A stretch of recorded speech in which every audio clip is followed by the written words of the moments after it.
Hello दोस्तों, तो स्वागत है आप सभी लोगों का ऑनलाइन गुरुकुल पाठशाला में। मैं आपका दास सर आपके लिए लेकर के आया हूं महायुद्ध टेस्ट के तीसरे का सॉल्यूशन वीडियो।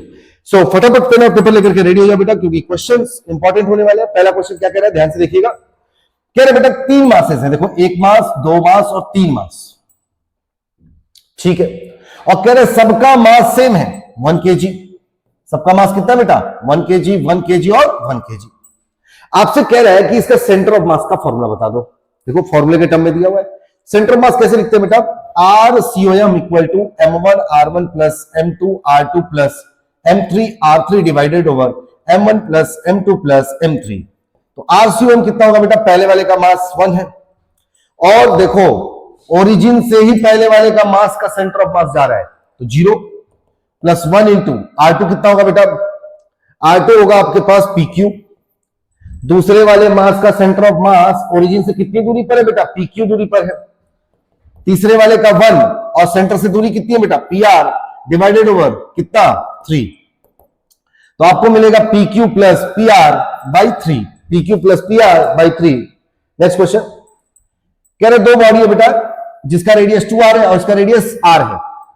तो कह रहा है A और B का मास M और 2M है, रेडियस 2R एंड R है रिस्पेक्टिवली, यानी कि 2R जिसका रेडियस है उसका मास M है, यानी कि इसका मास M है और इसका मास कितना है बेटा 2M है। तो पूछ रहा है कि सिस्टम का सेंटर ऑफ मास बताओ। सेंटर ऑफ मास का फॉर्मूला लगाओ, RCM इक्वल टू पहला वाला मास M, और अगर मैं मान लूं कि सेंटर जो मेरा ओरिजिन है वो सेंटर ऑफ मास से ही जा रहा है, तो ये 0 हो गया। प्लस दूसरा वाला मास कितना बेटा 2M इंटू दूसरे वाले मास की दूरी कितनी है बेटा सेंटर ऑफ मास से, R 2R और R 3R डिवाइडेड ओवर दोनों मासेस को जोड़ देंगे बेटा 2M एंड 3M। तो अगर सॉल्व करोगे तो आपको मिलेगा 6mr अपॉन 3M। 3M से ये घटेगा बेटा 2 टाइम में आपको मिलेगा 2R। इसका मतलब जो इस सिस्टम का सेंटर ऑफ मास आएगा वो कहां पर आएगा बेटा, यहां पे आएगा। तो इसका आंसर क्या होगा, इनसाइड ए नहीं, इनसाइड बी नहीं, eight the point of contact एकदम सही। दोनों बॉल्स जहां पर कॉन्टैक्ट कर रही है बेटा वहां पे आएगा। If the resultant of all external force is 0, then the velocity of center of mass will be। अगर किसी बॉडी के ऊपर कोई फोर्स ही नहीं लग रहा है तो उसका सेंटर ऑफ मास कहां जाएगा बेटा, या तो वो रेस्ट पे रहेगा, या फिर अगर वो कांस्टेंट स्पीड से चलता जा रहा है तो वो कांस्टेंट स्पीड से चलता जाएगा। 0 होगा, बिल्कुल सही है। कांस्टेंट हो सकता है, बिल्कुल सही है। दोनों हो सकता है, बिल्कुल सही है। ये अरे या तो एक ए होगा या तो बी होगा, ये तो नहीं होगा। तो ऑप्शन नंबर सी इसका करेक्ट है। ठीक, आगे बढ़ेंगे। Consider the following statement, choose the correct option. Position vector of the center of mass of two particles is equal to mass is equal to position vector of either particle। बेटा कह रहा है कि किसी बॉडी का जो centre of mass है, दो बॉडी का जो सेंटर ऑफ मास है ऑफ इक्वल मास, दोनों का मास सेम है, तो उनका जो सेंटर ऑफ मास होगा position vector of either particle. एक मास m है, ये एक मास है। अगर मैं इसको ओरिजिन करूं तो ये ओरिजिन से कितनी दूरी पर है बेटा R, तो इन दोनों का सेंटर ऑफ मास बीच में आएगा या R पे आएगा, पहला वाला गलत। Centre of mass always at the mid point of the line joining two particle. ये एक पार्टिकल है, ये एक पार्टिकल है बेटा, दोनों को मिलाने वाली लाइन ये है। ये बड़ा मास है, ये छोटा मास है। Capital M is greater then छोटा वाला मास, तो सेंटर ऑफ मास शिफ्ट कर जाता है बड़े वाले साइड की तरफ। तो ऑप्शन नंबर 2 भी क्या हो गया, गलत हो गया। Centre of mass of a body can lie where there is no mass. Centre of mass वहां हो सकता है जहां पर मास नहीं है, बिल्कुल सही है। रिंग देखो, रिंग का पूरा मास उसके सर्कमफ्रेंस पे होता है, बट सेंटर ऑफ मास ऐसे जगह पे होता है जहां पर मास नहीं होता। ऑप्शन नंबर आपका 3 सही होगा, जिसमें सी आएगा, जो कि क्या है only 3। A stick is thrown in air and lands on the ground at some distance from the thrower. The center of mass of the stick will move along a parabolic path। कह रहे एक stick है, इसको फेंका गया, कैसे भी फेंको, ये गोल गोल जाए, ये सीधा जाए, बट इसका सेंटर ऑफ मास हमेशा पैराबोलिक होगा। तो देखो बेटा मुझे तो सीधा सीधा दिख रहा है इन ऑल केसेस। कह रहा है स्टिक केवल यूनिफॉर्म मोशन होगा, नहीं बेटा यही सही है। कोई भी किसी भी तरीके से फेंको, इसका सेंटर ऑफ मास हमेशा कैसा होगा बेटा, पैराबोलिक होगा। ठीक, चलिए next. The center of mass two particle system lies on the line joining the two particle being closer to the heavier particle। बिल्कुल सही है, अभी जस्ट डिस्कस किया था कि दो पार्टिकल का सेंटर ऑफ मास दोनों को मिलाने वाली लाइन पे और हेवियर साइड की तरफ होता है। Product of mass of the particle and distance from the centre of mass is numerically equal to the product of mass. बिल्कुल सही है बेटा, सेंटर ऑफ मास का डेफिनेशन ही है क्या? Moment of mass. Moment of mass का वेक्टर सम। वेक्टर सम कितना होता है? 0 होता है। तो मोमेंट ऑफ मास को अगर मैं जेड बोलूं तो Z equal to M into R पहले वाले के लिए, और Z equal to M two R two दूसरे वाले के लिए। बट दोनों का प्रोडक्ट हमेशा क्या आएगा बेटा? दोनों आपस में इक्वल रहेगा। तो बिल्कुल एसएसएन सही है, रीजन सही है, और एसएसएन रीजन का करेक्ट एक्सप्लेनेशन भी है। ऑप्शन नंबर ए आपका क्या आएगा बेटा? करेक्ट आएगा। Next, a body A of mass m while falling vertically downward, ठीक है बेटा, कह रहे एक बॉडी है ए है, जब ये नीचे गिर रहा था तो दो पार्ट में टूट गया, बी और सी में। बी का मास है 1/3 और सी का मास है बेटा 2/3। तो कह रहा बताओ इसका सेंटर ऑफ मास कहां शिफ्ट होगा? देखो बेटा, जब फ्रीली फॉलिंग बॉडी है, falling vertically downward, freely falling body है, यानी कि बाहर से उसके ऊपर कोई फोर्स नहीं लग रहा है, और जब किसी बॉडी के ऊपर एक्सटर्नल कोई फोर्स नहीं लगता है तो क्या होता है बेटा? उसका मोमेंटम कंजर्व होता है, उसका एनर्जी कंजर्व होता है। तो ऐसे सिचुएशन में क्या होगा बेटा? उसका सेंटर ऑफ मास शिफ्ट नहीं करेगा, does not shift. Option number ए। ठीक, आगे बढ़िए। The centre of mass of an isolated system has a constant velocity. किसी बॉडी है, उसके सेंटर ऑफ मास की कांस्टेंट वेलोसिटी है। If the centre of mass of an isolated system is already at rest, it remains at rest. बिल्कुल बेटा, SSM और reason दोनों सही है, बट क्या ये करेक्ट एक्सप्लेनेशन है? आंसर है नहीं। कह रहे centre of mass of an isolated system has a constant velocity कब होगा बेटा? जब एक्सटर्नल फोर्स 0 होगा। रीजन क्या है? If the centre of mass of an isolated system is already at rest, it remains at rest. बिल्कुल बेटा। सो ए और बी, एसएसएम और रीजन दोनों सही है, बट इसका करेक्ट एक्सप्लेनेशन नहीं है। तो ऑप्शन नंबर बी। क्यों नहीं है? क्योंकि बेटा एसएसएम का करेक्ट एक्सप्लेनेशन क्या है? F external is 0। Next, when you lean behind over a hind leg, जब तुम चेयर पे बैठते हो और पीछे की तरफ बेंड करते हो बेटा, तो एक सर्टेन एंगल के बाद तुम गिर जाते हो। वही कह रहा है, बिल्कुल स्टेटमेंट 1 सही है, गिरेंगे। स्टेटमेंट 2 रीजन बता रहा है। रीजन क्या है बेटा? Centre of mass lying outside the system makes the system unstable. यानी कि जब हम लीन करते हैं बेटा पीछे की तरफ, तो जो सेंटर ऑफ मास होता है सिस्टम का, वो कहीं और शिफ्ट हो जाता है, पीछे की तरफ शिफ्ट होता है, और उसको बैलेंस करने में हमारा जो चेयर होता है वो नीचे की तरफ गिर जाता है। बिल्कुल बेटा, स्टेटमेंट 1 भी सही है, स्टेटमेंट 2 भी सही है, और ये इसका करेक्ट एक्सप्लेनेशन भी है।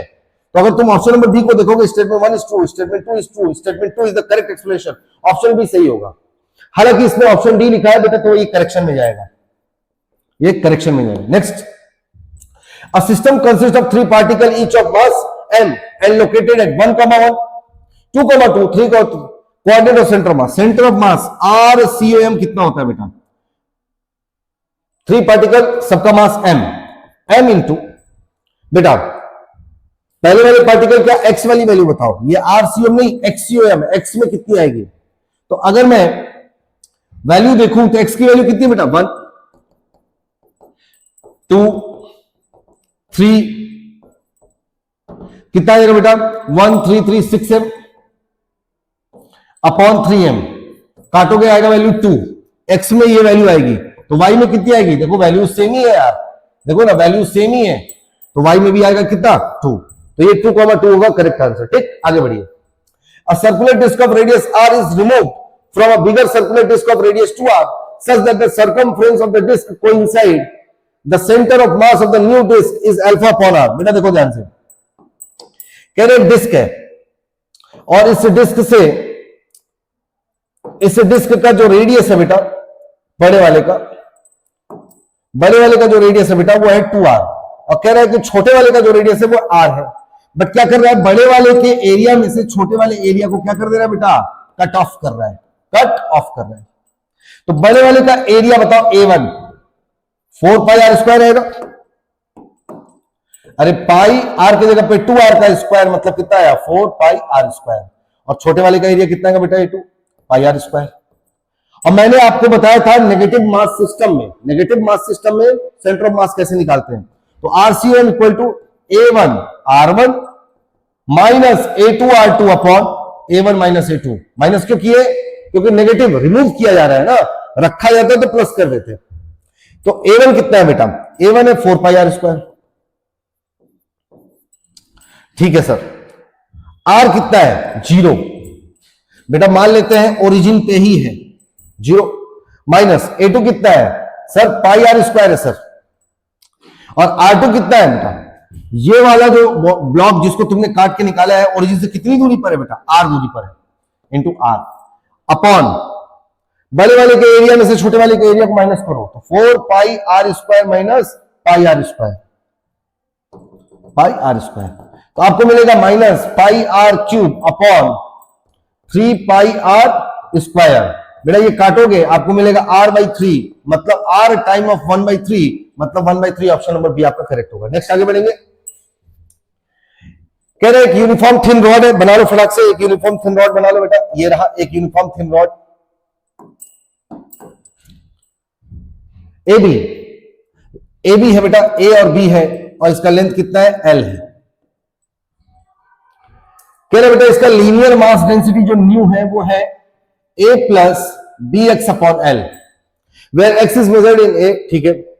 Centre of mass of the rod, बेटा इस रॉड का जो सेंटर ऑफ मास है ना वो कह रहा है कितने पे 7/12 एल पर है, तो आपसे पूछ रहा है ए और बी को रिलेट करो, किया जाए तो देखो बेटा ऐसे क्वेश्चन को करने के लिए सबसे पहले आप x की दूरी पर जाओ, a एंड से x की दूरी पर जाओ और एक एलिमेंट dx ले लो, समझ रही बात। फिर इस dx एलिमेंट का dm निकालो, dm कितना होगा बेटा मास पर unit length a plus B x upon l into कितने लेंथ में ये फैला है, ये मास जो है काटा है तुमने dx कितने लेंथ में फैला है बेटा dx में, बोलो हाँ ना, ठीक है सर। तो अब हमें निकालना है बेटा RCOM, सेंटर ऑफ मास निकाल लो। तो सेंटर ऑफ मास निकालेंगे कैसे बेटा, तो centre of mass integration of कहां से बेटा 0 से L तक, बोलो m into x dm into x, तो dm कितना है बेटा a plus B x upon L into dx, ये dm है और इसमें x से मल्टीप्लाई करना पड़ेगा, लो x से मल्टीप्लाई कर दे क्योंकि x दूरी पर है, डिवाइडेड ओवर इंटीग्रेशन 0 से L a plus B x upon L, और ये क्या आएगा बेटा dx। क्या किया मैंने RCOM का फॉर्मूला बताया x dm upon integration of dm, ये फॉर्मूला होता है बेटा। देखो अब आपको कुछ नहीं करना है बेटा, इसको इंटीग्रेट करना है, समझ गई बात। तो इंटीग्रेट कैसे करेंगे, यहां पर मैं इंटीग्रेशन करना स्टार्ट करता हूं बेटा, ध्यान से देखना।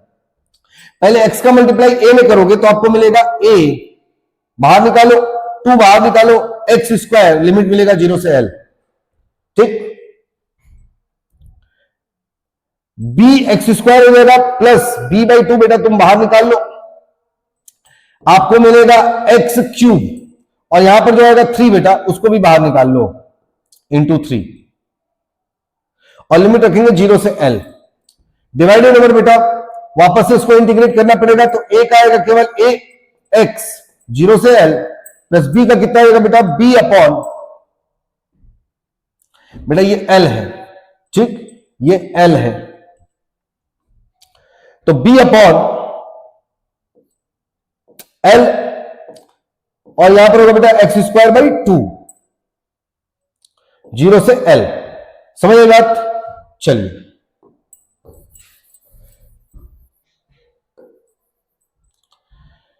अब बेटा इसको आगे इंटीग्रेट करना पड़ेगा, ध्यान से देखो। RCOM equal to a/2 L square plus b upon 3L into L पे पावर 3, L पे पावर 3 डिवाइडेड ओवर कुछ भी नहीं बेटा, यही बचेगा, डिवाइडेड ओवर आपको मिलेगा बेटा यहां पर AL plus b upon 2L और इंटू L स्क्वायर। अब बेटा आपको यही सॉल्व करना है, आपको मिलेगा बेटा यहां पर देखो AL स्क्वायर बाई 2 प्लस देखो एक L से ये कटेगा तो BL square by 3, BL square by 3 divided over एक L से यहां पर भी L जाएगा तो आपको मिलेगा AL plus BL by 2, AL plus BL/2। बेटा ये R सेंटर ऑफ मास आया जो कि कितना है 7/12, इसको 7/12 L रखो। अब नीचे वाले L में से कॉमन करो, ऊपर वाले L में से कॉमन करो L स्क्वायर, तो 7/12 L इक्वल टू, यहां से L स्क्वायर आया बेटा, तो ये मिला A/2 और प्लस यहां पर मिलेगा कितना बेटा B/3, डिवाइडेड ओवर नीचे वाले से L आया तो आपको मिला A + B/2, तो एक L से L कट गया और नीचे वाले एक L से ये भी L चला गया, तो आपको मिला 7/12 equal to A/2 plus B/3 upon A plus B/2। बेटा एलसीएम लो और इसको क्रॉस मल्टीप्लाई करके A और B का रिलेशन देखोगे, आपको मिलेगा बेटा 2A = B। देखो मैं यहां पे मार्क कर रहा हूं, ये आपका करेक्ट आंसर आएगा। इस रिलेशन को जब आप सॉल्व करोगे बेटा यही करेक्ट रिलेशन आएगा। हालांकि इतना समय मेरे पास है नहीं, बट ठीक है, आप लोग उसको आगे सॉल्व करना, यही आएगा। ठीक, नेक्स्ट कह रहा बेटा एक रॉड है, ये तो क्लास में कराया गया क्वेश्चन है बेटा। कह रहा किसी भी टाइम पे अगर मैंने इसको कट किया तो उस समय पे अल्फा बताओ, तो टाउ बराबर आई अल्फा, और टाउ ये टॉर्क आएगा क्यों, क्योंकि इसका सेल्फ वेट है mg। तो कैसे लिखेंगे mg इंटू बेटा कितनी दूरी पर है L/2 पर है, moment of inertia of the rod कितना होगा बेटा mL²/3 इंटू अल्फा। m से m कटेगा बेटा 3g और एक L से L कट जाएगा, तो देखो ये 3g upon 2L equal to alpha. Alpha की वैल्यू कितनी आई 3g upon 2L। Option number D इसका सही होगा बेटा, इसको करेक्शन में है, ये करेक्शन है, करेक्शन। ऑप्शन नंबर डी इसका करेक्ट आएगा 3g अपॉन 2L। ठीक, आगे बढ़िए। अब आगे देखो क्या कह रहा है बेटा, a wheel has a speed of 1200 revolution पर मिनट। तो न्यू दिया बेटा कितना 1200 RPM, कन्वर्ट करो इसको 1200 divided by 60, 20 RPS। Make slow down at a rate of, alpha दिया हुआ बेटा 4 रेडियन पर सेकेंड स्क्वायर। बेटा ये जो न्यू दिया है इसको ओमेगा के टर्म में लिख लो, omega equal to 2 pi nu, तो यहां पे मिलेगा बेटा 40 पाई। ठीक, the number of revolution it will make before coming to rest, यानी कि इसकी जो फाइनल वेलोसिटी होगी बेटा वो 0 होनी है। तो आपसे पूछ रहा है बताओ उतने देर में कितना घूम जाएगा, तो आप थीटा निकाल लो पहले, और इस थीटा को यानी कि कितना एंगल घुमा, और एक चक्कर पूरा करने में 2 पाई एंगल घूमता है, तो जितना नंबर घुमा उससे 2 पाई से डिवाइड करोगे, नंबर ऑफ रिवोल्यूशंस आपको मिल जाएंगे। तो फॉर्मूला यूज करेंगे बेटा v = u + 80, final velocity 0, initial है कितना आपके पास 45, अल्फा बेटा 4, क्योंकि स्लो डाउन हो रहा है तो नेगेटिव में होगा, और डिस्प्लेसमेंट की बात करनी है तो ये वाला एक्सप्रेशन नहीं काम करेगा। डिस्प्लेसमेंट के लिए बेटा v² = u² + 2as काम कराना पड़ेगा। 0 40 पाई का स्क्वायर तो 1600 पाई स्क्वायर प्लस 2 × 4, वो भी माइनस में, इंटू थीटा, तो 8 theta equal to 1600 pi square, तो theta equal to 1600 pi square upon 8, तो थीटा इक्वल टू आ गया बेटा 200 pi square. Number of revolution निकालने के लिए 200 पाई स्क्वायर में 2 पाई से डिवाइड करेंगे, पाई से पाई गया, ये 100 टाइम में आ गया, कितना है बेटा 100 पाई, तो 100 तो 100 है, पाई की वैल्यू 3.14 है, मल्टीप्लाई करोगे 314 आएगा बेटा। कितने रिवोल्यूशंस 314 रिवोल्यूशन, करेक्ट है। नेक्स्ट आगे बढ़ेंगे। कह रहा बेटा एक बाइसिकल है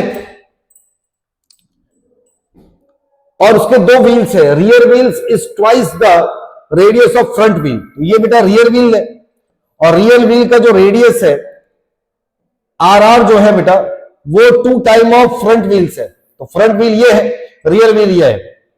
ठीक, अब क्या कह रहा है बेटा, and are the radii and VF and VI are the speed of topmost point. यहां वाला जो पॉइंट है, यहां वाला जो पॉइंट है, इसकी स्पीड है बेटा VF और इसकी स्पीड है कितनी VR of the wheel. Then देखो बेटा, क्योंकि रेडियस क्या है, ये एक साइकिल है, साइकिल होगा तो क्या ये दोनों पॉइंट्स आपस में जुड़े होंगे? बिल्कुल सर जुड़े होंगे। और अगर जुड़े हैं तो क्या इस वाले व्हील की और इस वाले व्हील की जो सेंटर ऑफ मास है वो लीनियर मोशन करेगा? करेगा तो सर्कुलर रोटेशन, बट क्या इसके पास लीनियर वेलोसिटी सेम होगी? Linear velocity will be same. Linear velocity अगर सेम है तो जितने देर में ये घूमेगा उतने देर में इसको भी घूमना है, ऐसा नहीं। 1 सेकंड में अगर इसने 10 सेंटीमीटर चला, इसको भी 1 सेकंड में 10 सेंटीमीटर चलना पड़ेगा। यानी कि जितना लीनियरली ये वाला पार्टिकल चला उतना ही लीनियरली इस वाले पार्टिकल को भी चलना पड़ेगा। आपसे यही वाली वेलोसिटी पूछ रहा है, वीएफ और वीआर का रिलेशन क्या होगा? अरे भाई दोनों आपस में जुड़ा हुआ है, तो अगर ये 10 सेंटीमीटर चल रहा है तो इसको भी 10 सेंटीमीटर चलना पड़ेगा और सेम समय में चलना पड़ेगा, और सेम समय में सेम डिस्टेंस कवर करना है तो दोनों की स्पीड को क्या करना पड़ेगा बेटा? इक्वल करना पड़ेगा। ये ऑप्शन नंबर सी आपका करेक्ट होगा। ठीक, आगे बढ़िए। A wheel is rotating at 1800 rpm about its own axis. When the power is switched off, it comes to rest in 2 minutes. Time दिया बेटा 2 मिनट, मतलब हो गया बेटा आपके पास 120 सेकंड। और ओमेगा नॉट दिया बेटा 1800 आरपीएम, ओमेगा नहीं दिया बेटा, ये फ्रीक्वेंसी दिया हुआ है। न्यू नॉट दिया 1800 आरपीएम, तो न्यू नॉट इक्वल टू हो गया बेटा 1800 अपॉन 60, 30 आरपीएस। कितना? 30 आरपीएस। ठीक है, बट फाइनली अच्छा बेटा इसका ओमेगा नॉट कितना होगा? 2 पाई न्यू, यानी कि 60 पाई। और फाइनल कितना होगा बेटा? 0, क्योंकि रुक जाना है। तो पूछ रहे हैं बताओ अल्फा कितना होगा? तो ठीक है, v equal to u plus 80 लगाओ, फाइनल वेलोसिटी क्या होगा? 0। इनिशियल क्या होगा बेटा? 60 पाई। अल्फा कितना है बेटा? अल्फा निकालना है आपको, और टाइम कितने देर में बेटा? 120 सेकंड में। तो alpha equal to 60 pi upon 120, बेटा ये कितना आ रहा है? Pi by 2। तो पाई बाई 2 आपका करेक्ट आंसर होगा। Next, the instantaneous angular position of the particle of a point on a rotating wheel is given by, बेटा देखो थीटा दिया हुआ है 2t cube minus 60 square. The torque on the wheel becomes 0। बेटा कह रहा है टॉर्क कब 0 होगा? टॉर्क उस वक्त 0 होगा जब इसका अल्फा 0 हो जाएगा। तो आपको समय निकालना है जब अल्फा 0 हो। इसको एक बार डिफरेंशिएट करो बेटा, क्या मिल जाएगा? ओमेगा, और कितना आएगा? 60 स्क्वायर माइनस 12t। और ओमेगा को एक बार डिफरेंशिएट करोगे आपको एक्सेलरेशन मिल जाएगा, यह आएगा 12t माइनस 12। क्योंकि एक्सेलरेशन को 0 करना है तो t इक्वल टू देखो 12t,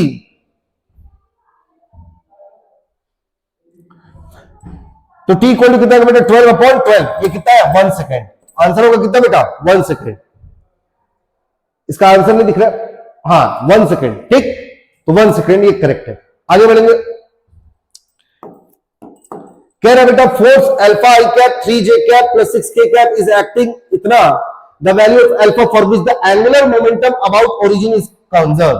बेटा एंगुलर मोमेंटम को अगर L को कंजर्व करना है तो टॉर्क को 0 होना पड़ेगा, और टॉर्क की वैल्यू होती है सर R क्रॉस F, यानी कि ये होना चाहिए 0 आई कैप प्लस 0 जे कैप प्लस 0 के कैप। और R की वैल्यू कितनी है अपने पास बेटा? 2 आई कैप माइनस 6 माइनस 12, और F की वैल्यू कितनी है बेटा? Alpha 3 and 6 I cap J cap और के कैप। तो 0 आई कैप प्लस 0 जे कैप प्लस 0 के कैप, बेटा सबसे पहले हम लोग किसके लिए लिखेंगे? आई के लिए। तो माइनस 36 माइनस प्लस 36, आई वाला तो 0 हो गया।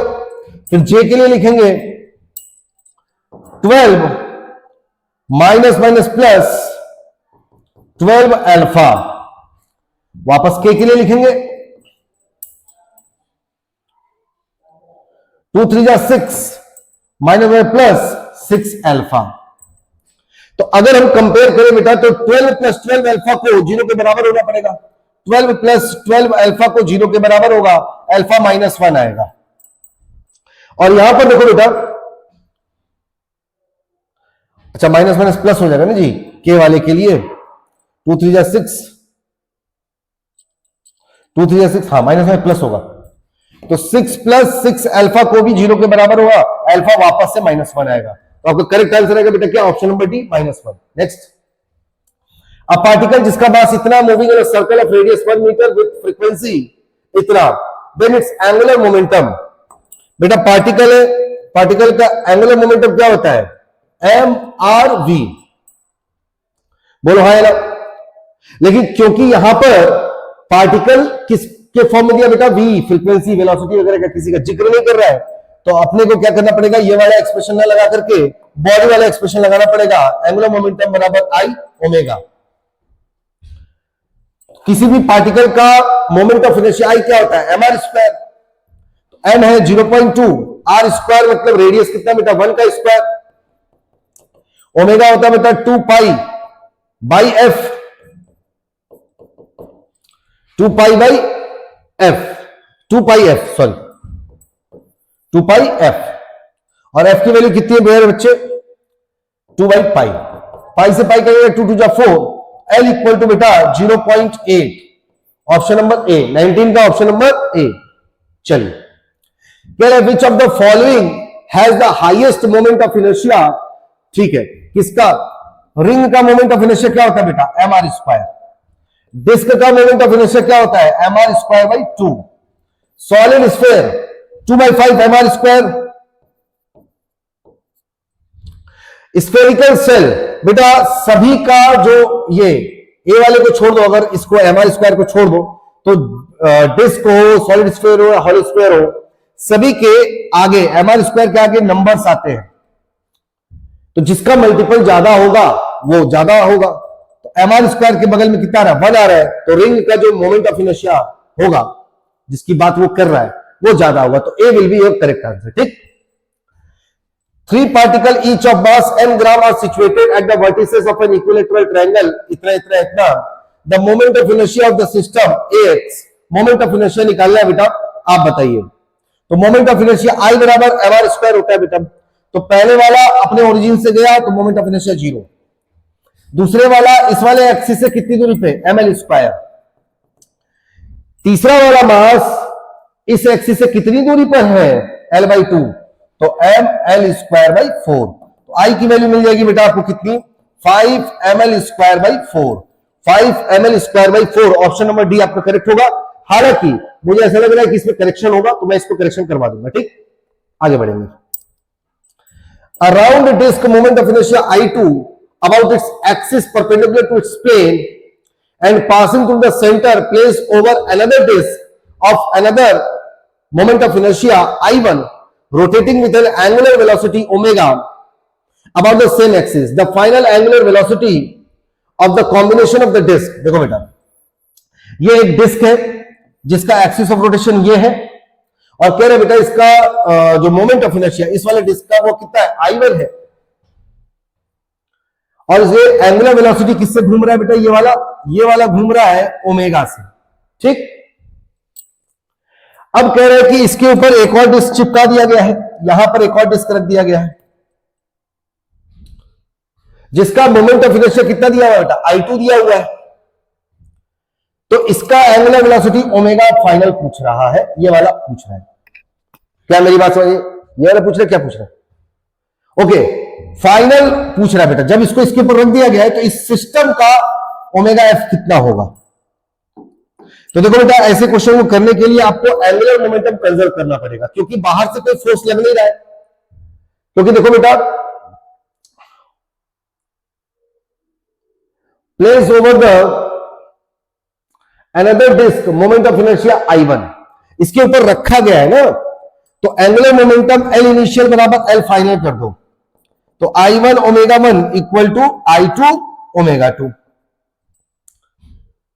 I2 कौन सा बेटा, ये वाला I2 नहीं, इसको रखने के बाद पूरे सिस्टम का मोमेंट ऑफ इनर्शिया, तो तो I1 into omega equal to I1 plus I2 into omega final, और यही ओमेगा फाइनल पूछ रहा है। Omega final equal to I1 omega upon I1 plus I2। तो omega final upon I1 plus I2, I1 omega upon I1 plus I2, option number D आपका क्या correct होगा। ठीक, आगे देखिए बेटा क्वेश्चन क्या कह रहा है। The moment of inertia of a thin rod of mass m and length l about an axis passing through mid point. बेटा एक रॉड है, इस रॉड के मिड पॉइंट से जो एक्सिस जा रहा है उसका जो moment of inertia I not है, और हमें पता है ये क्या है, सेंटर ऑफ मास है। ठीक, and the perpendicular to its length, ठीक है, its moment of inertia about an axis passing through one end. मान लो अगर ये कोई एंड है तो कह रहा है इसके अबाउट I की वैल्यू बताओ। तो देखो क्या हम पैरेलल एक्सिस थ्योरम लगा सकते हैं। पैरेलल एक्सिस थ्योरम क्या कहता है, I equal to centre of mass से जाने वाला moment of inertia plus total mass of the body और इन दोनों के बीच की परपेंडिकुलर दूरी L/2 का स्क्वायर। तो आपको मिलेगा I बराबर I nought plus ML square by 4, ML square by 4। Option number B आपका करेक्ट होगा। नेक्स्ट आगे बढ़ेंगे। Point masses 1, 2, 3 and 4 lying at the point 0, 0। तो 1 जो है बेटा 0, 0 पे रखा गया है, ये 1 kg। फिर क्या कह रहे हैं बेटा, 2 kg कहां रखा गया है, 2, 0 यानी कि एक्स एक्सिस पे ही है, 2, 0, 0 पे रखा हुआ है दूसरा वाला 2 kg। बट 3 kg वाले को देखो 3 पे रखा गया है, 0, 3, 0 मतलब यहां पे आ गया है। ये 3 kg वाला केवल y एक्सिस पे रखा गया है। ठीक, और जो 4 kg वाला है बेटा देखो x में -2 और y में -2, तो x में -2 यहां पे आएगा और y में -2 यहां पे मान लेते हैं नीचे, थोड़ा सा नीचे। y में -2 कहां पे बेटा, यहां पे, y में -2 यहां पे, तो पार्टिकल कहां गया बेटा, यहां पे। तो अब बताओ मुझे ये कितना है बेटा, -2, -2, -2, -2, 0 जेड पे 0 है। ठीक है, ये इधर हो गया। आपसे पूछा था moment of inertia, moment of inertia बताओ। तो देखो बेटा ये 1 kg है, ये 2 kg है, 3 kg है, 4 kg है। मोमेंट ऑफ इनर्शिया क्या होता है, I बराबर mr स्क्वायर। तो m1 r1 square plus m2 r2 square plus m3 r3 square plus m4 r4 square. तो पहला वाला मास कितना है, 1, ओरिजिन से चला गया बेटा। देखो अबाउट एक्स एक्सिस, इसी एक्सिस के अबाउट चाहिए आपको, घुमाना है इसको। तो ये वाला मास इसी एक्सिस पे है तो मोमेंट ऑफ इनर्शिया 0, ये वाला भी मास इसी एक्सिस पे है, मोमेंट ऑफ इनर्शिया 0। इस वाले मास का यहां से दूरी कितनी है, 3 किलो वाला 3, एक्स पे वैल्यू कितनी है बेटा, 0, 0, 2, 0, 0, 3। एक्स पे 0 पे है, वाई पे 3 पे है। तो बेटा ये कितनी दूरी हो गई यहां से यहां तक की, 3, और मास कितना है 3 इंटू आर का स्क्वायर 9 प्लस 4 किलोग्राम वाला मास बेटा यहां से कितनी दूरी पर है, 2 पे, तो 4 इंटू 4। तो फाइनल आंसर आएगा बेटा आपके पास 27 plus 16, 27 plus 16 43। Option number A आपका करेक्ट होगा। ठीक, आगे बढ़िए। A sphere starts rolling down an incline of inclination 30 degree. Find the speed of the center when it is covered a distance of 70 by 5 meter. तो देखो बेटा यहां पर कह रहे हैं कि इंक्लाइन प्लेन है ऐसा, और कह रहा है इसके ऊपर एक स्फीयर रखा गया ये ऐसा, और ये कितना एंगल है बेटा, एंगल ऑफ इंक्लिनेशन 30 डिग्री का है। Find the speed of the centre when it has covered a distance of 70 by 5 metre. यानी कि ये यहां से यहां तक आया बेटा, कितना 70 बाई 5, कितना आएगा बेटा 14। यानी कि जब इसने यहां पर 14 कवर किया तो उस समय की स्पीड बताओ। तो बेटा देखो क्या ये एक छोटा सा ट्रायंगल बन सकता है, ये भी एंगल 30 होगा, और अगर ये 14 है तो 14 का एक कंपोनेंट यहां पे आएगा 14 cos 30, और इसका एक कंपोनेंट इधर की तरफ आएगा वर्टिकल वाला, ये वाला हाइट कितना होगा बेटा 14 sin 30 डिग्री। 14 cos 30 मतलब 14 इंटू रूट 3/2, 14 sin 30 मतलब 1/2 मतलब 7। ठीक, तो कह रहा है स्पीड बताओ जब वो इतना कवर कर चुका है। हाइट कितना कवर किया बेटा? 7। तो लगा दो law of conservation of potential energy convert होगा काइनेटिक एनर्जी में। बोलो हाँ ना। तो पोटेंशियल एनर्जी कितना होगा बेटा? mgh इक्वल टू किसमें? Half I omega square. बेटा जो भी पोटेंशियल एनर्जी होगा वो दो पार्ट में खर्च होगा, half I omega square plus half M V square. बोलो हाँ ना। ठीक है सर। तो M G H equal to half I omega square. बेटा ओमेगा को मैं लिख रहा हूं V square by R square plus half M V square. ठीक, यहां पर रेडियस भी नहीं दे रखा है ना, रेडियस भी नहीं दे रखा है, वी स्क्वायर बाई आर। हाँ ठीक है, कोई जरूरत नहीं पड़ेगा। क्या हम एम अभी नहीं, अभी एम से नहीं काट सकते, तो M G H equal to half I क्या होगा बेटा स्क्वायर का 2/5 M R square into V square by R square plus half M R square, sorry M V square. अब ये एम और एम कैंसिल होगा, जी की वैल्यू 10 और एच की वैल्यू कितना बेटा 7 इक्वल टू 2 से 2 कटेगा, एक आर स्क्वायर से आर स्क्वायर कटेगा, यहां पे आएगा बेटा वी स्क्वायर बाई 5 प्लस यहां पर आएगा बेटा वी स्क्वायर बाई 2। तो अगर इसको यहां पर 10 एलसीएम लेते हो तो 5 2 10, तो 2v square plus 5v square और 10 से इधर मल्टीप्लाई कर दो, तो 100 into 7 divided by 7 equal to V square. 7 से 7 कटेगा, v की वैल्यू आ जाएगी बेटा 10 मीटर पर सेकेंड। v की वैल्यू कितनी आ जाएगी? 10 मीटर पर सेकेंड। उम्मीद कर रहे हैं बेटा ये सॉल्यूशन आपको समझ में आया होगा। ये एक अच्छा क्वेश्चन था, हालांकि ये रोलिंग मोशन से रिलेटेड था। तो ये क्वेश्चन आप देख पा रहे हो बेटा, ये क्वेश्चन आपसे क्या कह रहा है? कह रहा है बेटा point mass m1, a point mass m1 record हो रहा है, a point mass m1 and m2 are placed at the opposite end of a rigid rod। तो ये एक रिजिड रॉड है बेटा, यहां पर एक मास रखा गया है, यहां पर एक मास रखा गया है, और बेटा लेंथ कितना है बेटा? टोटल लेंथ कितना L है, and negligible mass. The rod is to be set rotating about an axis perpendicular. ठीक है, point P on this rod through which the axis should pass, the work required to set the rod rotating and with angular velocity omega. बेटा किसी भी object को घुमाने के लिए work done कितना जरूरी है? Half I omega square. जितनी इसकी काइनेटिक एनर्जी है उतना वर्क डन लगेगा, और कह रहे हैं बेटा इसको ओमेगा नॉट से घुमाते रहना है लगातार। तो क्या मैं इस वर्क डन के एक्सप्रेशन में हाफ मोमेंट ऑफ इनर्शिया का एक्सप्रेशन रखूंगा? इसका मोमेंट ऑफ इनर्शिया बताओ M X square plus M L minus X का होल स्क्वायर, और ये m1 था और ये आपका m2 था, और बेटा ये आपको क्या मिला? ओमेगा नॉट का स्क्वायर। अब कह रहा बेटा x की कौन सी वैल्यू हो जिससे ये मैक्सिमम हो जाए, ये मिनिमम हो जाए, ओमेगा नॉट मिनिमम हो जाए। तो इसकी मिनिमम वैल्यू किस पे डिपेंड करेगी बेटा? x वाले पे। इस पूरे फैक्टर को क्या कहेंगे? i। तो i equal to m1 X square plus m2 l minus X का होल स्क्वायर। इसको डिफरेंशिएट मार दो di अपॉन dx के रिस्पेक्ट में, तो आपको मिलेगा 2m1x plus 2m2 l minus X into बेटा इसका अंदर वाले को करेंगे तो -1 आ जाएगा।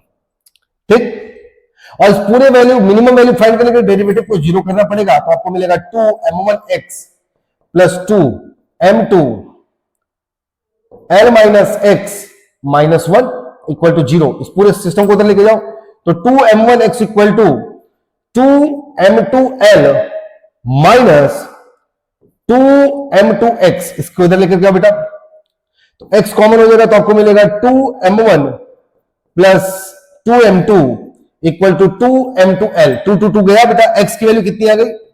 x की वैल्यू आई m2l upon m1 plus m2, ये आ गया बेटा x की वैल्यू। तो m2l upon m1 plus m2, m2l upon m1 plus m2, option number C आपका करेक्ट होगा। ठीक, आगे बढ़िए।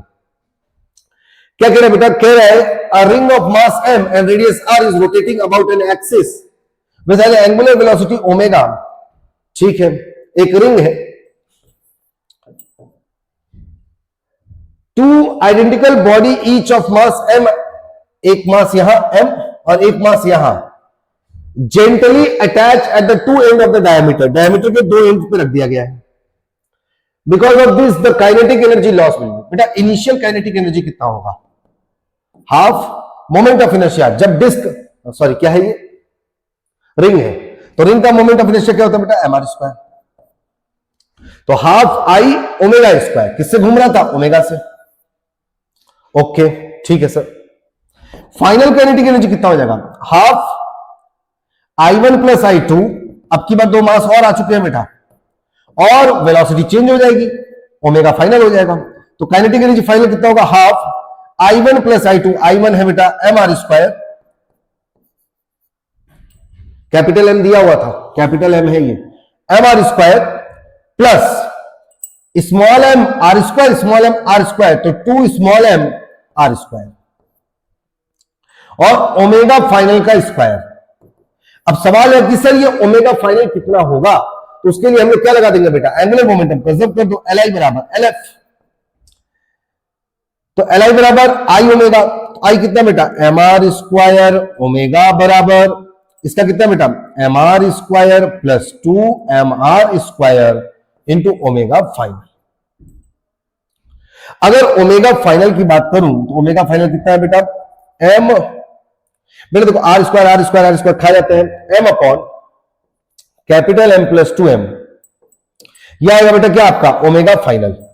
अब अगर मैं ओमेगा फाइनल को यहां पे रखूं और मैं फाइनल काइनेटिक एनर्जी निकालूं तो कितना आएगा? kF बराबर हाफ I1 प्लस I2, यानी कि mr square plus 2mr square I1 plus I2 into omega final. Omega final कितना बेटा? Capital M upon m plus 2m, m plus 2m, omega final का square.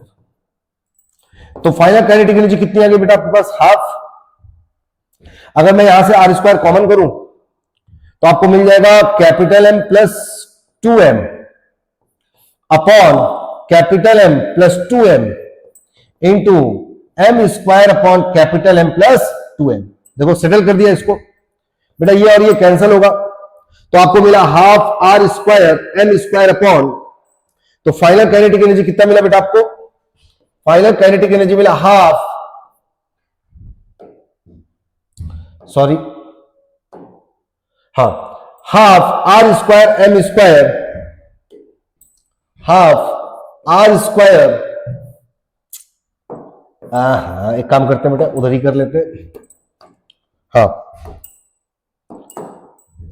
Half R square M square upon M plus 2m।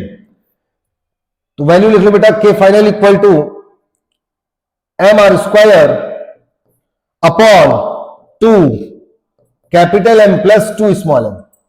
मिला आपको बेटा? Final kinetic energy मिल चुका है, initial kinetic energy मिल चुका है, आपसे पूछ रहा है काइनेटिक एनर्जी लॉस यानी कि डेल्टा के पूछ रहा है। तो डेल्टा के इक्वल टू क्या होगा बेटा? फाइनल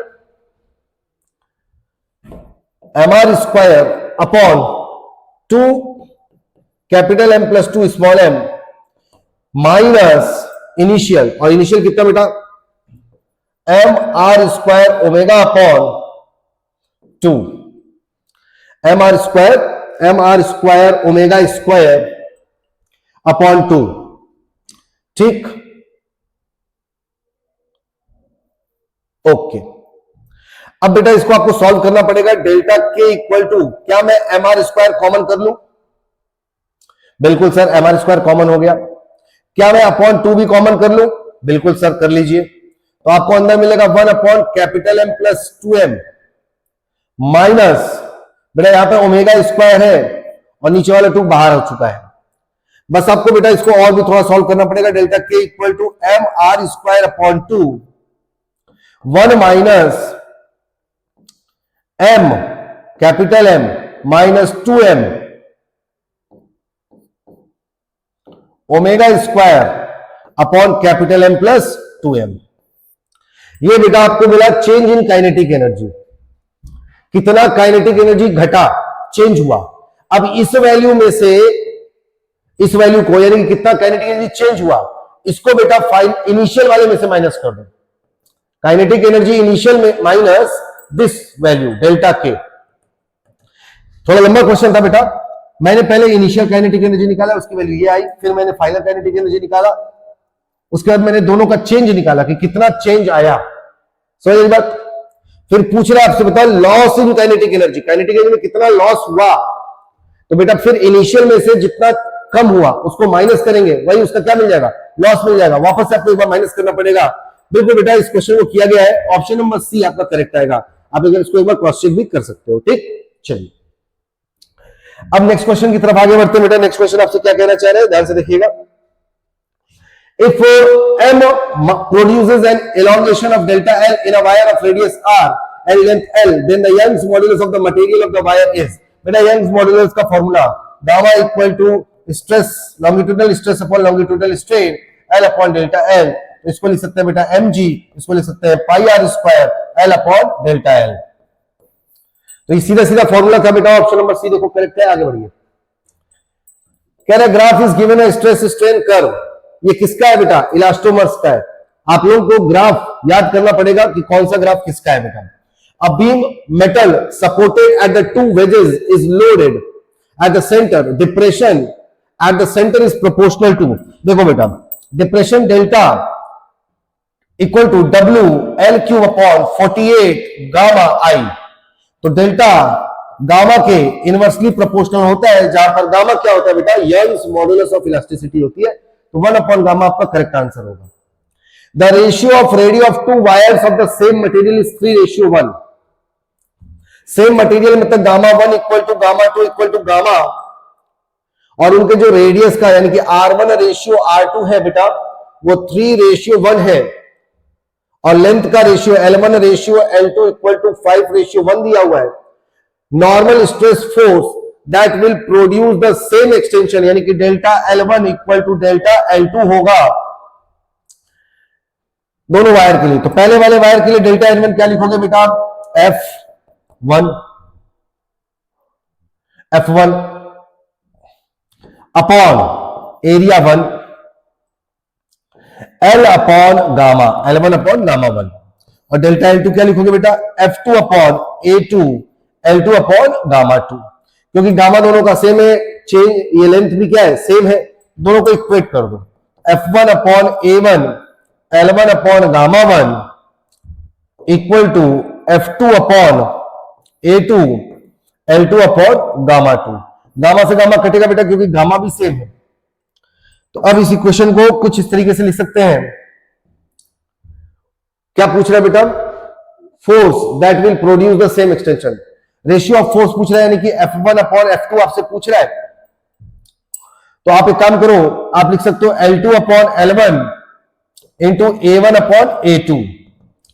L2 आपका कितना है बेटा 1L, और L1 कितना है 5L, इंटू एरिया होता है बेटा पाई आर स्क्वायर। आर कितना है बेटा,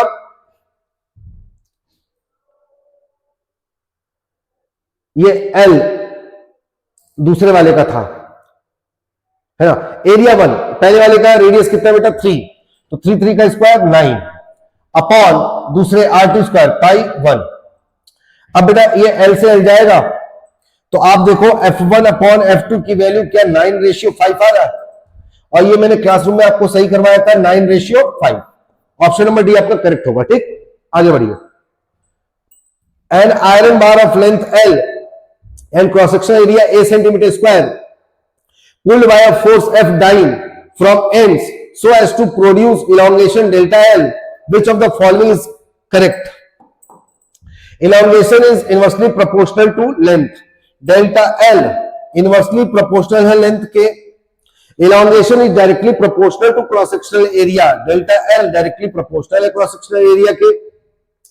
Elongation is inversely proportional to delta L. Delta L के elongation inversely proportional होता है।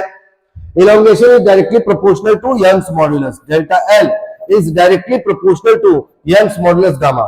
देखो बेटा हम लोगों ने गामा का फॉर्मूला पढ़ा है F upon A L upon delta L, क्योंकि डेल्टा एल की बात कर रहा है तो डेल्टा एल इक्वल टू क्या हो जाएगा आपके पास F upon A L upon gamma. तो delta L inversely proportional to A and delta L inversely proportional, यानी कि ऑप्शन नंबर सी हमें सही दिख रहा है, option number C inversely proportional to cross sectional area. आगे बढ़ेंगे बेटा। The stress strain graph are shown in the figure for the two material A and B as shown if the Young modulus of A is greater than, देखो बेटा gamma equal to constant equals to longitudinal stress upon longitudinal strain. अगर ये constant है तो proportional का क्या sign मिलेगा, stress directly proportional to strain, और ये वैल्यू ऑलरेडी डिफाइंड है बेटा कि छोटे स्ट्रेन्स के लिए ये पॉसिबल होता है, और डायरेक्टली प्रोपोर्शनल है मतलब ग्राफ आपका लीनियर मिलेगा, मतलब स्लोप जिसका ज्यादा होगा, स्लोप जिसका ज्यादा होगा उसकी मॉड्यूलस क्या होगी, ज्यादा होगी। तो जाहिर सी बात है ए का स्लोप ज्यादा दिख रहा है एज कंपेयर टू बी, तो ए का क्या होगा बेटा, वैल्यू ज्यादा होगा एज कंपेयर टू बी। ठीक है, तो क्या कह रहा है, A is greater than B, assertion correct हो गया। The Young modulus for small strain, अभी मैंने आपसे कहा था कि छोटे स्ट्रेन के लिए पॉसिबल होता है, y equal to stress upon strain, slope of the linear portion of graph, slope a is more than, एकदम सही है बेटा, असर्शन भी सही है, रीजन भी सही है और करेक्ट एक्सप्लेनेशन भी है।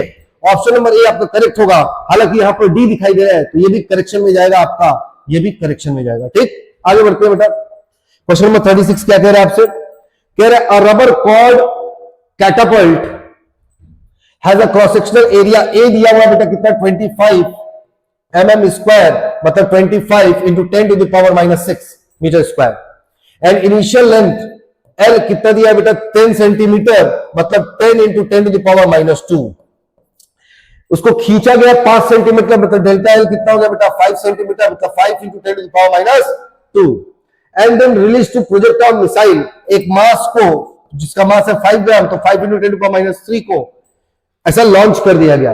टेकिंग गामा, कह रहे गामा ले लो आप बेटा 5 into 10 to the power 8 newton पर metre square, velocity of projectile missile, यानी कि जिसको छोड़ा गया बेटा, जो बॉल मूव किया उसकी वेलोसिटी कितनी होगी। देखो बेटा जब किसी वायर को आप स्ट्रेच करते हो तो उसके अंदर पूरा पोटेंशियल एनर्जी स्टोर हो जाती है।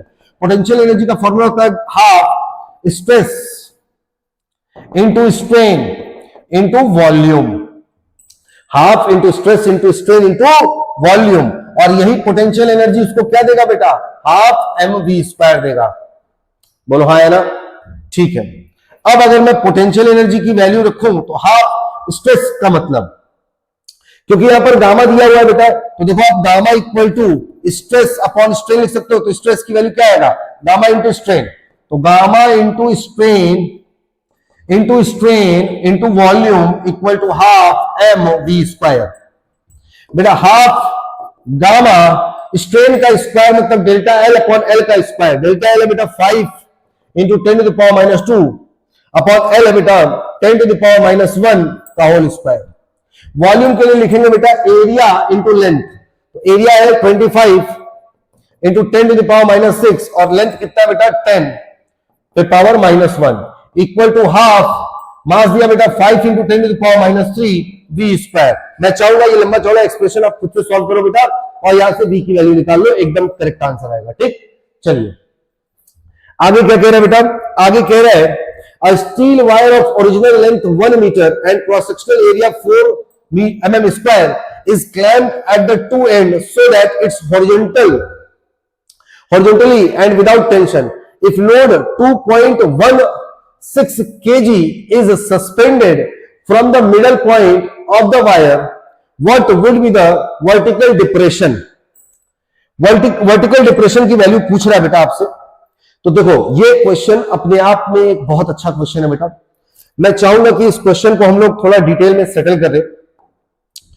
तो इसके लिए बेटा मैंने क्या किया, यहां पर ध्यान से देखिएगा, मैंने यहां पर एक क्लैंप लिया, यहां पर एक क्लैंप लिया, और इन दोनों के बीच में मैंने एक सपोर्ट अटैच कर दिया। अभी के लिए फिलहाल के लिए मैं इनके बीच का लेंथ को मानता हूं 2l, और अगर मैं यहां से एक मास सस्पेंड करता हूं ऐसे mg, अगर मैं सस्पेंड करता हूं तो आपको भी पता है कि यहां पर क्या आएगा बेटा, यहां पर आएगा सर एक्सटेंशन, ये वायर आपका कुछ इस प्रकार से हो जाएगा। मान लेते हैं बेटा ये एंगल थीटा बना, ये एंगल थीटा बना, ये 2L था तो ये L होगा, ये L होगा, तो ये वाली वैल्यू कितनी होगी बेटा, ये 90 डिग्री है, तो under root L square plus X square. अगर डिप्रेशन x हो तो तब under root L square plus X square. तो यहां पर धागे में टेंशन भी आएगा, टेंशन के दो कंपोनेंट, एक इधर मिलेगा एक इधर मिलेगा बेटा, टी कॉस थीटा ऊपर की तरफ, टी साइन थीटा इधर की तरफ।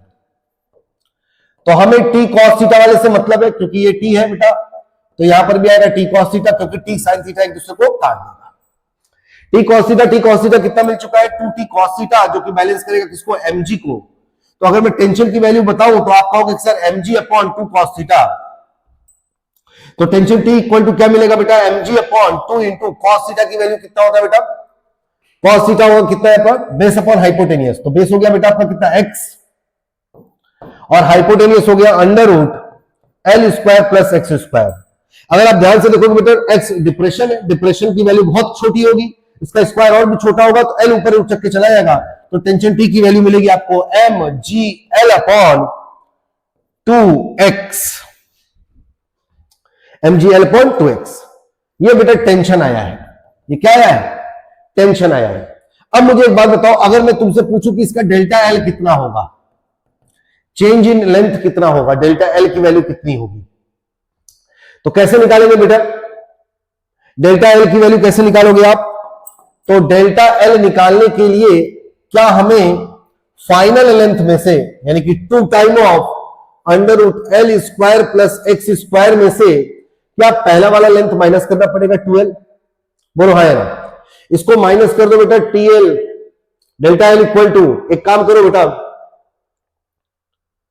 Final minus initial length 2L था, इसमें से माइनस करेंगे, ठीक है।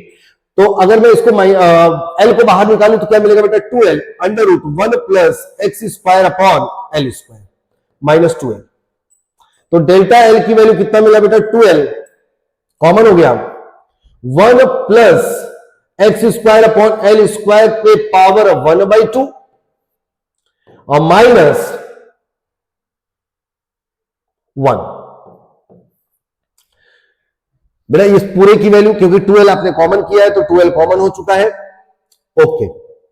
अब मुझे एक बात बताओ बेटा, आप देख पा रहे हो x की वैल्यू छोटी है, और जब छोटा होता है तो 1 प्लस एक्स पे पावर n को बाइनोमियल एक्सपेंशन से हम लोग मर्ज कर सकते थे, तो 2L यहां पर क्या मिला, 1 plus 1 upon 2 x square upon L square minus 1, 1 से 1 कैंसिल होगा, तो डेल्टा L इक्वल टू क्या मिला, 2 time of L half x square upon L square, एक L से L कैंसिल होगा और 2 से 2 कैंसिल होगा, आपको मिलेगा बेटा एक्स स्क्वायर अपॉन L।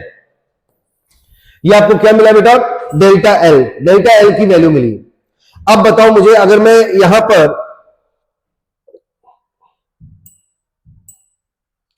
ठीक है, इसको मैं थोड़ा सा छोटा करता हूं बेटा आगे बढ़ने के लिए, हाँ, अगर मैं यहां पर गामा का एक्सप्रेशन यूज करूं तो गामा इक्वल टू कितना होगा, गामा इक्वल टू होगा बेटा आपका stress upon longitudinal stress upon longitudinal strain, तो gamma equal to tension upon, tension मतलब longitudinal stress upon area into upon longitudinal strain, यानी कि डेल्टा L अपॉन L। इसको यूज करते बेटा तो गामा इक्वल टू क्या मिलेगा आपको, टेंशन अपॉन एरिया और original length upon delta L। क्या मेरी बात यहां तक समझ में आ रही है, चलिए ठीक है।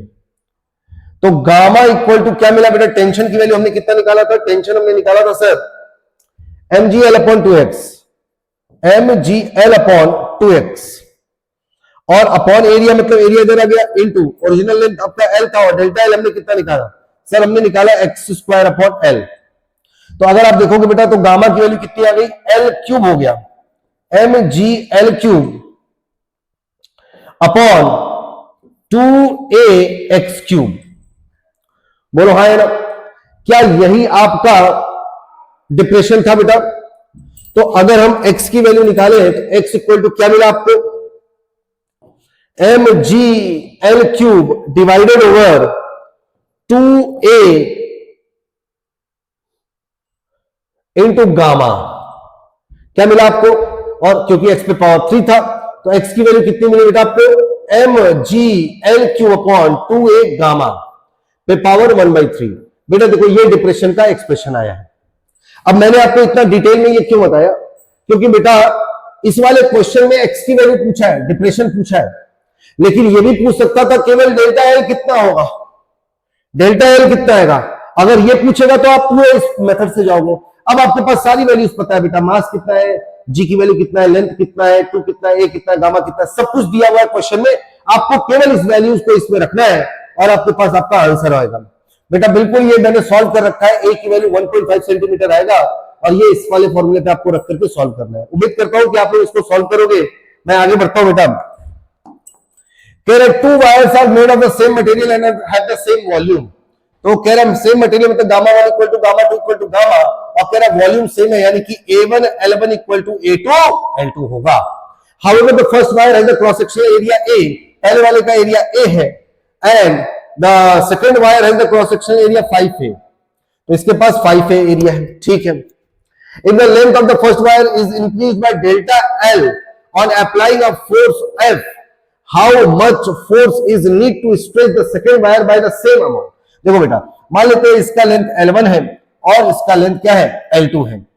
अगर A से A कट गया तो क्या आपको L1 अपॉन L2 की कुछ वैल्यू मिला? L1 अपॉन L2 कितना है? 5 अपॉन 1 मिला, यानी कि L1 को हम लोग लिख सकते थे 5L और L2 को हम लोग लिख सकते थे क्या, L। ये मिल गया, ठीक। अब देखो आगे क्या कह रहा है, कह रहे डेल्टा L F फोर्स लगा करके, यानी कि F1 कितना है बेटा आपका, F है, तो पूछ रहा है कि बताओ कितना फोर्स लगाए दूसरे वाले वायर को, how much force is needed to stretch the second wire by the same amount, यानी कि डेल्टा L1 और डेल्टा L2 को आप क्या कर दो, इक्वेट कर दो, ठीक है सर। तो डेल्टा L1 का फॉर्मूला क्या होगा बेटा, डेल्टा L1 का फॉर्मूला होगा F1 अपॉन A1, और यहां पर मिलेगा आपको गामा 1, और यहां पर मिलेगा बेटा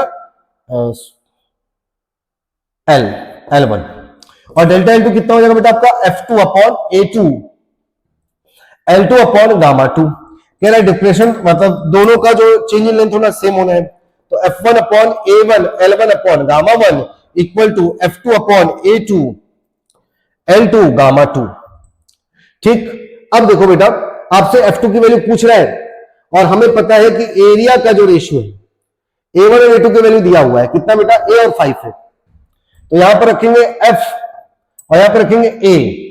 इसका L1 कितना है बेटा, L1 है 5 है अपॉन गामा, दोनों का सेम, F2 कितना निकालना है सर, दूसरे वाले का एरिया कितना बेटा 5 है, दूसरे वाले का L2 कितना है, तो L2 है बेटा L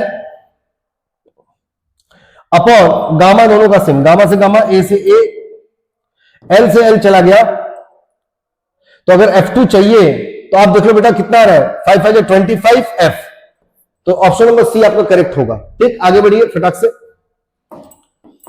कह रहा steel wire and copper wire have equal length and equal cross section area are joint end to end combined subject to the tension, find the ratio the stress developed in the two wire Y of steel and Y for copper. देखो बेटा कह रहे एक steel wire है और एक copper wire है, दोनों का लेंथ सेम है, दोनों का क्रॉस सेक्शन एरिया सेम है, are joined end to end and the combination is subjected to a tension, find the ratio of stress developed in the two wires and Y steel और Y copper दिया।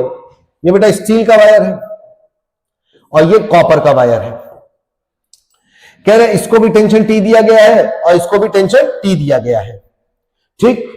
चलिए कह रहे stress बताओ, तो stress equal to force upon area ना, और अगर एंड टू एंड जोड़े हैं तो दोनों का एरिया क्या आएगा, सेम आएगा, और क्या दोनों को सेम फोर्स लगा रहा है, बिल्कुल लगा रहा है। स्ट्रेस इस बात पे डिपेंड ही नहीं कर रहा है कि गामा कितना है, यानी कि दोनों का रेशियो, दोनों के स्ट्रेस का रेशियो कितना आने वाला है, 1 आने वाला है। चलिए आगे बढ़िए। द पोटेंशियल, बेटा ये वाला ग्राफ मैंने आपको ऑलरेडी एक्सप्लेन किया हुआ है कि यहां पर मिनिमम पोटेंशियल एनर्जी होती है जब मॉलिक्यूल्स के बीच की दूरी सबसे कम होती है, R0, ये मीन दूरी कहलाती है। इसके बाद आगे बढ़ोगे तो मॉलिक्यूल दूर दूर हट रहे हैं तो उनके बीच में क्या लगेगा, अट्रैक्शन फोर्स लगेगा, और इनके इधर बी के इधर की तरफ लेकर के आओगे, यानी कि मॉलिक्यूल्स को पास लेकर के आ रहे हो, तो यहां पे रिपल्सन फोर्स लगेगा। तो अब इसमें से ऑप्शंस आप ढूंढ लो, क्या कौन सा, attract when X lies between A and B, यहां पर अट्रैक्ट होगा नहीं, गलत हो गया। Attract when X lies between B and C, B और सी में अट्रैक्ट करेगा। And repel when lies between A and B, बिल्कुल सही ऑप्शन में भी आपका करेक्ट होगा। आगे बढ़िए। Select the correct statement for the following modulus of rigidity for a liquid is not zero, गलत। किसी भी लिक्विड का मॉड्यूलस ऑफ रिजिडिटी जीरो होता है क्योंकि वो शियर स्ट्रेस को झेल ही नहीं पाएगा, ठीक। Young modulus of material decreases with rise in temperature, सही है बेटा। अच्छा, आपसे क्या कह रहा है, select the correct statement, correct statement, हाँ ठीक है। तो यंग मॉड्यूलस टेम्परेचर बढ़ाएंगे तो यंग मॉड्यूलस क्या होगा, बढ़ेगा। पॉइजन्स रेशियो इज यूनिटलेस, बेटा 2 and 3 सही है आपका, option number 2 and 3, option number D, बिल्कुल ठीक है। चलिए,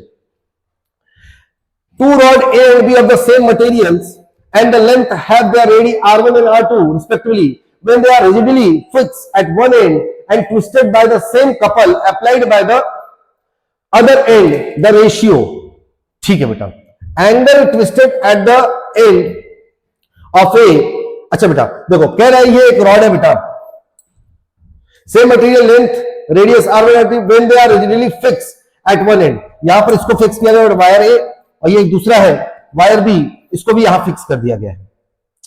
इसका रेडियस है R1, इसका रेडियस है R2। When they are rigidly fixed and clamped, twisted by the same couple, यहां पर से फोर्स लगा के इसको घुमाओ, यहां से फोर्स लगा के इसको घुमाओ, पूछ रहा है इसका θ1 और इसका θ1 का रेशियो क्या होगा, ठीक। तो आप लोगों को याद होना चाहिए बेटा कि theta is inversely proportional to the radius, fourth power of radius, sorry fourth power of the radius. Theta क्या होता है बेटा, इनवर्सली प्रोपोर्शनल होता है फोर्थ पावर ऑफ रेडियस के। अगर मैं θ1 की बात करूं तो आपको मिलेगा k अपॉन R1 पे पावर 4 और θ2 की बात करूं तो k अपॉन R2 पे पावर 4, दोनों को डिवाइड करेंगे तो θ1 अपॉन θ2 आएगा बेटा, R2 पे पावर 4 अपॉन R1 पे पावर 4, R2 पे पावर 4 अपॉन R1 पे पावर 4 आपका करेक्ट आंसर होगा, ठीक। आगे बढ़िए। When a pressure of 100 atmosphere is applied on a spherical ball, तो बेटा प्रेशर कितना लगा है, 100 ATM, तो 100 इंटू 1.0 लिख लेते हैं इंटू 10 to the power 5, बेटा ये पास्कल में कन्वर्ट हो गया, मतलब न्यूटन पर मीटर स्क्वायर में कन्वर्ट हो गया। बट हमें किस में चाहिए, हमें चाहिए डाइन पर सेंटीमीटर स्क्वायर, तो 100 into 10 to the power 5 Newton है, बेटा न्यूटन को पहले हमें डाइन में कन्वर्ट करना पड़ेगा, तो 10 to the power 5 metre square को सेंटीमीटर में, तो centimetre 10 to the power 4, 10 to the power 4 से यहाँ पे मल्टीप्लाई करना पड़ेगा। तो P इक्वल टू बेटा देखो कितना मिला, 7 12 4 8, 10 to the power 8। प्रेशर कितना है बेटा, 10 to the power 8 डाइन पर सेंटीमीटर स्क्वायर। अब कह रहे हैं इस वॉल्यूम रिड्यूस बाय 0.01%, यानी कि delta V upon V into 100 equal to 0.01% कह रहा है, तो डेल्टा V अपॉन V यानी कि चेंज इन वॉल्यूम कितना आ जाएगा बेटा, 10 to the power -4 आ जाएगा। चेंज इन वॉल्यूम कितना गया, 10 to the power -4। और हमें पता है बेटा क्या पूछ रहा है आपसे, बल्क मॉडुलस, बल्क मॉडुलस में बीटा इक्वल टू क्या आ जाएगा, -P upon delta V upon V। तो बीटा इक्वल टू बेटा प्रेशर कितना है, प्रेशर अपने पास है 10 to the power 8 divided by change in volume कितना गया, 10 to the power -4, तो बीटा इक्वल टू कितना आ गया, 1 into 10 to the power 12, 1 into 10 to the power 12, 1 into 10 to the power 12। Option number C आपका करेक्ट होगा। नेक्स्ट आगे बढ़िए। फिर identical springs of steel and copper are equally stretch, more work will be done on the steel spring, reason steel is more elastic than copper. बिल्कुल sir, identical springs है steel और copper, देखो बेटा work is done in stretching. तो अभी मैंने potential energy के बारे में बताया, तो हाफ यंग इंटू स्ट्रेन का स्क्वायर इंटू वॉल्यूम। तो क्या यहां पर यंग मॉड्यूलस आ रहा है बेटा, यानी कि potential energy directly proportional to Young, जिसका यंग ज्यादा उसका पोटेंशियल एनर्जी ज्यादा। तो अगर स्टील मोर इलास्टिक है तो उसको खींचने में ज्यादा ताकत भी लगेगा, तो इसका एसर्शन और रीजन दोनों करेक्ट है, ऑप्शन नंबर ए आपका करेक्ट आएगा। नेक्स्ट आगे बढ़ेंगे बेटा, क्या कह रहा है, young modulus of a material of a wire is 2 into 10 to the power 5 Newton per meter square if the elongation strain is 1%. If the elongation strain is 1%, then the energy stored in the wire per unit volume, बेटा potential energy equal to half gamma strain का square into volume होता है। Volume इधर भेज दो, तो potential energy upon volume equal to half, gamma की value आपको दे रखा है कितना बेटा, 2 into 10 to the power 10 into strain का स्क्वायर, स्ट्रेन है बेटा elongation strain is 1%। If the elongation strain is 1%, यानी कि डेल्टा एल जो है बेटा, delta L upon L, if the elongation strain is 1%, then okay delta L upon L 100 कितना बेटा 1% है, तो हमें डेल्टा एल की वैल्यू चाहिए, ओरिजिनल लेंथ दिया हुआ है, per unit volume original length नहीं दिया हुआ है, elongation strain, elongation strain, strain per unit volume, if the energy stored निकाले ना, ठीक है। ओके, इलॉन्गेशन स्ट्रेन मतलब केवल डेल्टा एल दिया बेटा, सीधा सीधा हमें स्ट्रेन की वैल्यू कह रहा है बेटा 1% है, तो हमें तो केवल डेल्टा एल अपॉन एल रखना है, यानी कि 10 टू द पावर -2 हो जाएगा। ये कितना आएगा बेटा 10 टू द पावर -2, तो बेटा डेल्टा एल अपॉन एल जो कि होता है स्ट्रेन, वो कितना जाएगा 10 to the power -2, 10 to the power -2, तो 10 टू द पावर -2 का स्क्वायर कर दो, 10 टू द पावर -2 का स्क्वायर कर दो, 2 से 2 कट गया बेटा, 10 to the power 10 into 10 to the power -4 कितना आ गया 10 to the power +6। Option number A आपका करेक्ट होगा। सॉरी बच्चे, 2 बार लाइट जा चुका है, ठीक है, कोई बात नहीं, हम लोग वापस से एक बार देख लेते हैं क्वेश्चन क्या कह रहा है। A material has a Poisson's ratio 0.50 if a uniform rod of it suffers a longitudinal strain, बेटा डेल्टा एल अपॉन एल की वैल्यू दिया है 2 into 10 to the power -3, then the percent change in its volume, आपसे पूछा बेटा delta V upon V की value कितनी होती है। देखो बेटा पॉइजन्स रेशियो के साथ रिलेशन होता है delta V upon V equal to delta L upon L 1 - 2 into Poisson's ratio, Poisson's ratio को हम लोग सिग्मा कह देते हैं।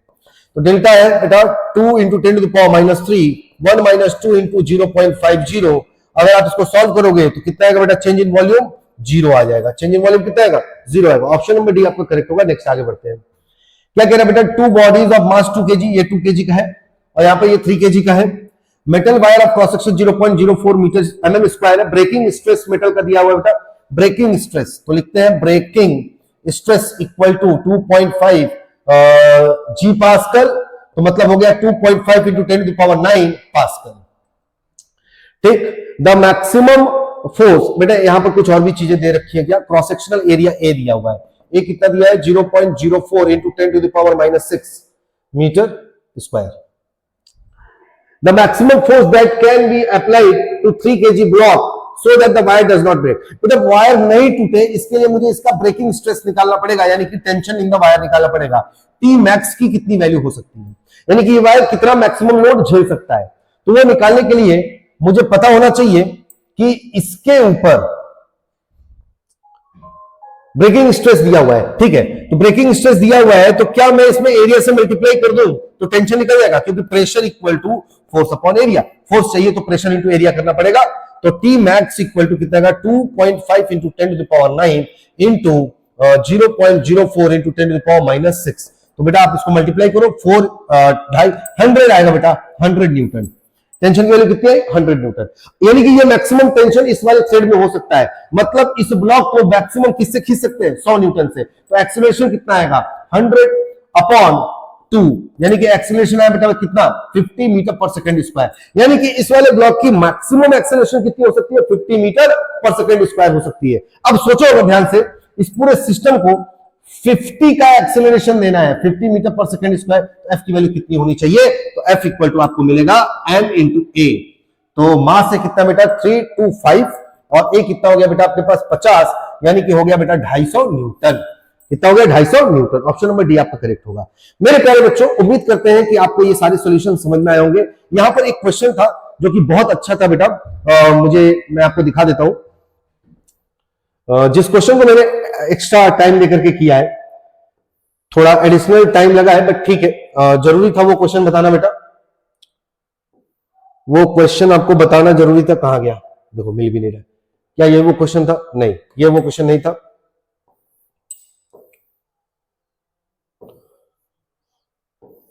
नहीं मिल रहा है, बट